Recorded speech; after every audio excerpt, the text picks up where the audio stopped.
Controlli a tappeto effettuati dalla polizia, presenti in modo massiccio sul contesto urbano allargato, è quanto disposto dal nuovo questore di Vicenza. Controlli intensificati nelle zone calde dello spaccio della microcriminalità, ieri nella zona del Quadrilatero, di Campomarzo e in Via della Pace. Sono stati controllati 4 esercizi pubblici, 41 veicoli, 87 persone, di cui 34 con precedenti. E questi controlli vengono fatti per far sì che la presenza di persone che non hanno titolo di permanere sul nostro territorio, siano essi extracomunitari oppure anche cittadini italiani con precedenti di vario genere, possano essere individuati e quindi allontanati e possono essere adottati nei loro confronti dei provvedimenti.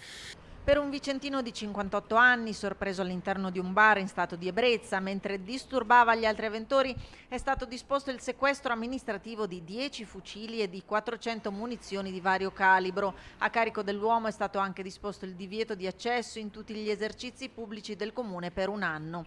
Si tratta del primo DASPO urbano a Vicenza per il neoquestore. Ritengo che sia una misura molto efficace ed efficiente che serva da deterrente per molte persone che hanno intenzione di creare problemi in ambito urbano. Il fatto di vietare per un lungo periodo l'accesso agli esercizi pubblici sicuramente facilita il mantenimento dell'ordine e della sicurezza pubblica.